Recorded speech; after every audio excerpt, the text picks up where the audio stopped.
From the Lincoln Journal-Star, this is the Life in the Red podcast with Luke Mullen and Amy Just. Hey folks, welcome back to the Life in the Red podcast. Luke Mullen and Amy Just here with you for another episode talking all things Husker football here still in training camp in August. Amy, 3 weeks in, still feels like a lot of these questions around the team are still unresolved, but they're looking good in terms of what we've seen, bits and pieces, a little bit of open practice, the general takeaways. They're feeling pretty good about themselves. They are. There are definitely some things to work on. Matt Rule was not necessarily impressed by the tackling and some of the defense just in general from Saturday's scrimmage. We weren't allowed to see that, but he was very open about his concerns there. Yeah, that's the real stuff when they're testing it out. Getting a lot of plays in there during those scrimmages behind closed doors. And still a couple of weeks to continue those practice improvements before, of course, they get to that season opener against Cincinnati. And we'll be talking about the season, how the schedule plays out. Stick around for our record predictions here at the end of the episode today as well.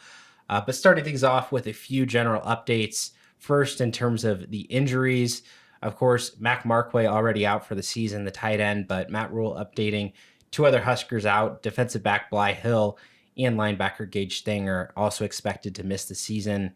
And both those guys trying to crack their rotation, so a really tough blow for both of them. And Bly Hill, that's 2 seasons now, both affected by injury. Yeah, him and Mac, I just feel horrible for. Yeah, really tough news for both those guys. The one maybe positive that you can say is that Nebraska has such a large roster and a couple of really big position groups as well, defensive back and linebacker, that those came at to Bly Hill and Gage Stanger. So the depth to maybe absorb some of that injury, the injury blow, that still does exist for Nebraska, but both those guys out, Huskers are dealing with that accordingly. Also, preseason AP Top 25 just came out. Nebraska unranked in there, still receiving votes, so they're in the conversation. Some of the hype building, we always get some of that national perspective, people saying, well, is Nebraska, are they on the rise this year? People talking about year 3 under Matt Rule. It seems like they're just outside that top 25 convo. Yeah, and, again, they've got to prove it. I don't have a vote anymore. I gave it back. And you are heartbroken. So heartbroken. Yeah. No, it's a lot of work. And I just, with all the volleyball coverage that I do, just couldn't quite make that work and keep my sanity. So as somebody who's been through the process, I would have left them out of the top 25. I think they have to earn it. If they go on a run against Cincinnati, Akron, Houston Christian, maybe they're in the conversation. And then, if they beat Michigan, well, then they're squarely in. So got to earn it. Yeah, I don't think anybody around the program is going to be complaining about not being in the top 25 or anything like that. But worth noting, that again, they are being ranked by certain pollsters. They are in that conversation. So we'll see how that progresses here early in the season. And then something else on the roster, Nebraska always preseason under Matt Rule, the single-digit jerseys. It's his tradition, going to some of the team leaders voted upon by the team. And 2 new recipients were announced, wide receiver Dane Key and defensive lineman Riley Van Poppel. Those are 2 no-brainers, I think. Dane has really immersed himself since he's gotten here. It's very fortunate for him that his 6 from Kentucky was available, so that's what he's going to be wearing this season for Nebraska. And then Riley Van Poppel is going to be wearing number 5, which took a minute to get used to in the open practice portion earlier this week, but he looked good in it. Yeah, and that's an interesting one to me. Van Poppel, I think we expected from an on-field perspective, right, that he was going to be the leader of that defensive line group. Well, clearly amongst the team, he's a leader too, getting voted in, both in terms of what he can do on the field and what he does in the locker room. So kudos to both those guys for being represented by their teammates in that vote. And something else, just from this last week, athletic director Troy Dannon very recently, he called it the State of the State. He had a news conference and, very similar to what he would normally do before the start of the fall sports season, just, giving some thoughts on what Nebraska, the athletic department, did well in the last year, GPA, of course, getting all the different donors and everything else, all the different projects finalized. But talking about projects, the Memorial Stadium project, this was key update from him. They're not shelving it, but it's not progressing right now. Yeah, and that's due to budget concerns on the university side of things. It definitely makes for a bad look, right? If they're like, oh, we want this multi-million dollar, stadium project to go through, but on the academic side, a bunch of tenured professors are taking buyouts. Now the budgets are separate; they're not the same, but the optics are bad. Yeah, and the other factor too is you consider the original cost that this project was built at. Well, I think regardless of whatever you're doing, I mean, construction costs are way up everywhere. Like they'd be looking at revising that original plan, and again they were focusing on the East and West Stadium. That was the original start before you go to the dramatic South Stadium implosion that they had planned. So again, they're still going to work through that process, decide when they can renovate Memorial Stadium, but on hold at the moment. The other takeaways, I think, from Dannon, he talked about the facilities, about what they're doing to the track. Again, they need to complete the outdoor track, about the renovations that are going to be going on inside the Devaney Sports Center to the John Cook Arena, what they're going to be doing to that. But a lot of revenue sharing talk, which you would expect this new era of college athletics. And he kind of laid out a little bit of the process and what Nebraska is doing there. But just from what we know so far, revenue sharing's in place. Do you feel like they have a good plan, and that, especially with what Troy Dannon said, that they kind of have that long-term vision of what they want from rev share? I mean, to be honest, we don't know the plan. Like, no one's given over numbers, so it's hard to say, oh, well, this is great. He did say that there are 4 sports that are being included in the revenue share. It's football, volleyball, men's basketball, women's basketball. You would assume that football gets more than the others, but you can't know for sure. Dannon did tell me in our long conversation back in May that he guesses that volleyball at Nebraska is getting more than any other volleyball school in the country, but that was a guess because no one's sharing their numbers with each other. So I reserve the right to not have an opinion on what their plan is because I don't know what it is. Yeah, I think to me what stands out so far from the early days about this is that they're very worried about like compliance and like not going over the limit, because things are so uncertain. It's like, well, play it by the book. Like, let's be very careful about like following the guidelines. And there's NIL deals off at the clearinghouse now that have to be approved. Like, if you thought the system was complicated before, like it's even more complicated now. So I mean, they've got whole teams of people, of course, in the athletic department that are dealing with this. So they're still figuring out the inner workings of course, this revenue sharing system. But again, systems in place. And of course, college athletics will be operating under that this fall. So Troy Dannon dealing with that inside the athletic department. So that's the big picture stuff. Now let's get into the nitty gritty of this Husker football team. 3 weeks in, a couple takeaways for you early from this training camp. First thing that stands out, the offense. And we expected improvements. Dylan Raiola, new weapons, Dana Holgerson working around this offense.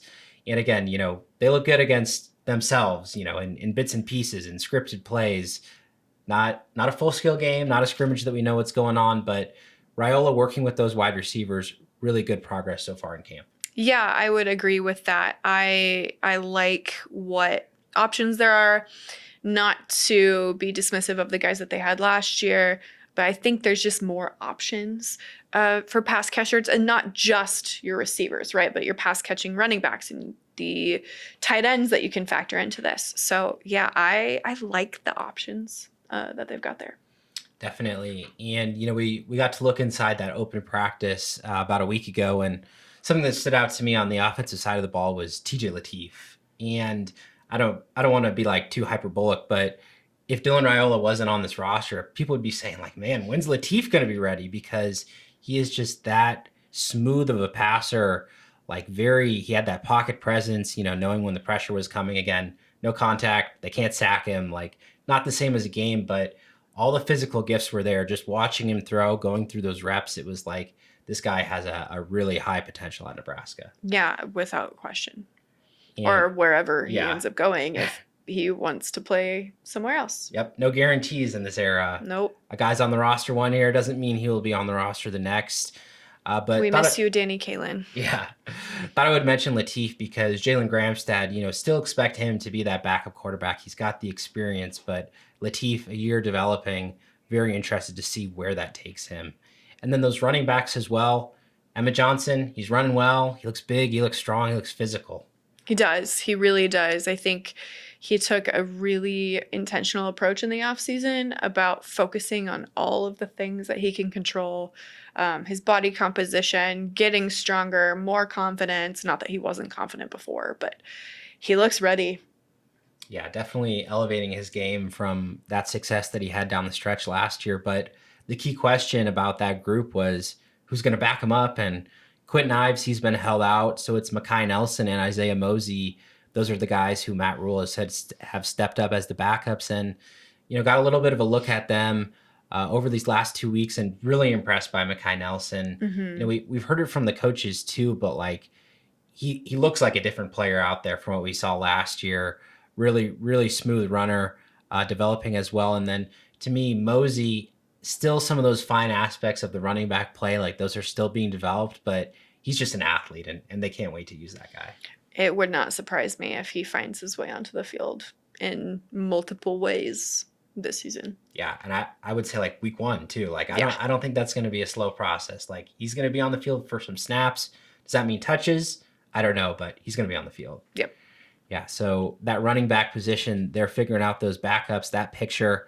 But the reason why they're running so well is this Husker offensive line, really veteran, experienced unit, still figuring out the tackle battle a little bit, but Rocco Spindler, one of those leaders there, he says they can be among the nation's best. And of course, you got to have that confidence. But when you look at that unit, the togetherness, the experience, it's like, man, they could really change some games. Yeah, I would agree with that. I think the interior is pretty settled, right? And for Rocco to say that, you got to remember where he came from, right?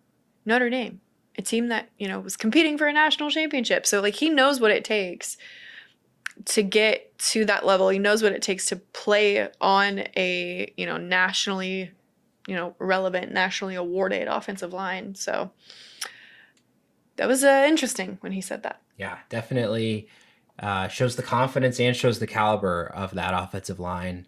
You mentioned a little bit earlier from that first scrimmage, it was tackling was the one thing that Matt Rule said, like he was pleased with the offense. He was pleased with a lot of the special teams from that first scrimmage. But the tackling, taking the right angles and, of course, closing guys down, that was a big issue. But it was something that, we'd heard from John Butler earlier in the week, too. Like the new rules, they had the first full week was an acclimation week, like no full pads of training camp. Finally, they get some full pad days, some full contact. They do some different periods of practice with contact, but really different from going out there and tackling for a full scrimmage. So they're not panicking yet, but scrimmage again this Saturday. If the tackling's still bad, then it's going to be a real issue. Agreed. And it's so hard, right? It's part of the reason why some of the early season games are super sloppy on defense. You only have, 9 padded practices before games? That's not enough time. And then you're not tackling your quarterback at all because Lord knows that's a terrible idea as someone who has seen that happen in real time. No, we don't need to injure a quarterback during practice. So you have to be creative with it, but there's no real replication for live game reps for that. Yeah, and certainly when you haven't been hit in a while, you sure feel that first one. You feel it in the bones, definitely. But that's something that they'll be looking at. And the other thing that has been the focus, I think, of this last week or so, special teams. And again, they do portions of this every day in practice, different punt, kick, whatever the focus that they're working on. But really seeing Mike Eckler in his first year with this team, that transformation of the unit, really taking over, getting those different habits locked in. And when you hear Mike Eckler talk, we listened to him speak very recently in the press conference, like you have to imagine a player in that meeting going like, man, like this is my ticket to get on the field. This guy's going to believe in me, and he's got the system that just says go out there and make a play. Yeah, I really think that the players have bought in to him. He's intense now, but special teams is the area of growth that Nebraska could use the most. From last season, the year before, we talked a lot about long snapping woes and the just inefficiencies at punt return, kick return, not great either. So any step up that they can make in any of those departments is greatly appreciated. Certainly. And as we record this, speaking of special teams, a happy birthday on today to Nebraska's punter, Archie Wilson. Just spoke to him recently in the media session. He mentioned it was his birthday coming up. So that is today, freshly 19, going to be soon expected to punt in that game in Kansas City as Nebraska needs him. And, his first sort of, public introduction to Nebraska fans, I think a lot of people, they found, this is a guy that's going to be a fan favorite. Oh yeah. He's not going to be a fan favorite. He is already a fan favorite. I talked him up on a different podcast that I did earlier this week. And it's not just localized that are paying attention to him. It's national ones too.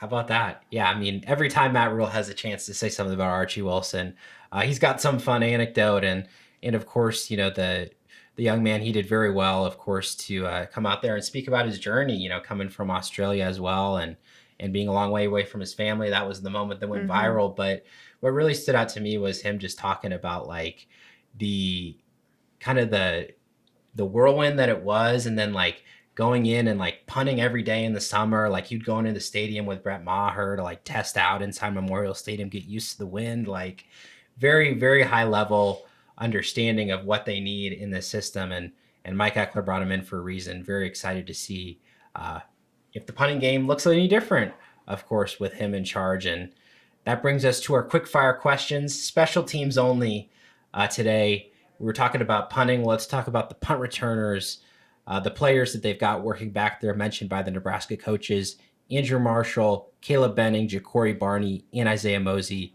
Who ends up as the Husker punt returner? I think it's going to be a combination of a couple guys, Ja'Cory and Andrew. Yeah, I think Ja'Cory was very confident, but do you really want to use your star wide receiver in that role? Like Mike Eckler, he loves guys who make plays. So like, I'm not going to say that it isn't going to happen, but Andrew Marshall has the pedigree. I think you stick the defensive guy back there. That's my opinion. Yeah, I think they could change things up. It wouldn't surprise me if they played both of them, depending on what like the game philosophy is. If either one of the other receivers end up taking a bigger load away from Ja'Cory, if Ja'Cory becomes like your punt return guy, we'll see. Yep, see who's fresh, and certainly they have the guys to rotate. Next quick fire question. Kicker battle still ongoing. Mike Eckler says they expect to name that starter next week, but whoever it is, does Nebraska stick with that one kicker throughout the entire year? No. Injuries, performance? Yeah. Probably a combination of the two. It's really hard to stay healthy as a kicker all year long. And I just think they have not been lucky in that regard.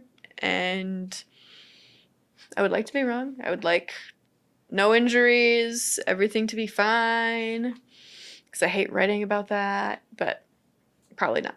Yeah, I agree with you. I think it is more likely than not that whoever ends up losing that kick competition still gets his chance later in the year. But we will see how that plays out and who gets announced as that starter. And final question for you here. Special teams efficiency, marker of the team, Nebraska, number 86 last year. Give me a number, any number. Where do they finish nationally? Higher than that, I hope. Significantly higher than that, I hope. A number? 30. Wow, okay, that's very good. I was going to say like top half to me is like the minimum. Yeah. Like if Mike Eckler has a bottom, below average special teams group, he's not going to be happy. So I'm going to say 40 to 50 is going to be my guess. Look, I want it to be elite. I miss good special teams. So I'm like trying to manifest it. I'm tired of watching incompetency. Some normal special teams play? Is that what we're asking for this year? Please, just be normal for once. We all know that will not happen. I know, but let me dream. Yep, absolutely. Always something crazy going on. Those are our quick fire questions. And as we talk about the season as a whole, let's make our season record predictions here in a moment. But first, how the schedule plays out. Of course, the opener against Cincinnati in Kansas City. This is a game that, as I made the record predictions, I was like, man, I think Nebraska's the better team, but it feels like every year they lose a game that you think that they're going to win. And to me, it feels like it could be that one. Like Cincinnati could give them a tough time, and maybe they just come out a little flat to start the year. But Akron, Houston Christian, leading up to Michigan, there's a lot of people saying, oh, they're going to go 3-0. Like maybe they beat Michigan. They're going to go 4-0. And then the schedule is so nice. I'm just saying, talk about Cincinnati just to start off with. Like that's a good team too. You're less concerned? I'm less concerned. Right. Now, I will be very concerned if they don't win that game. But I'm not as concerned as other people are. Fair enough. And of course, 4 of the first 5 games are home games, de facto home games sort of in Kansas City. So they're at home for quite a bit of a stretch. Michigan State, that next home game in October.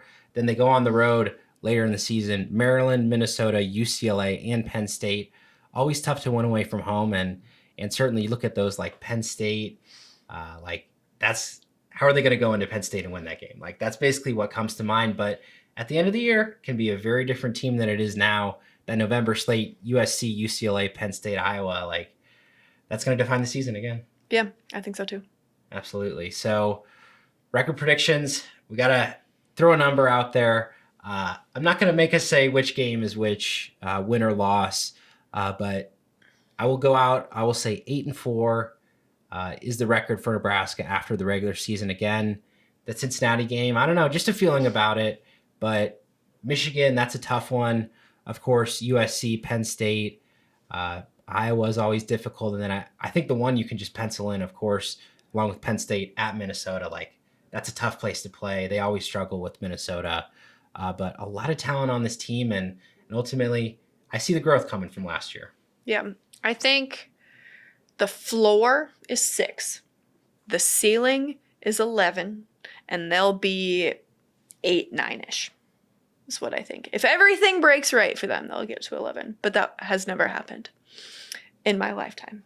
So yeah, I mean, I could see them winning 9 games in the regular season as well. Like this is a team that's capable of it.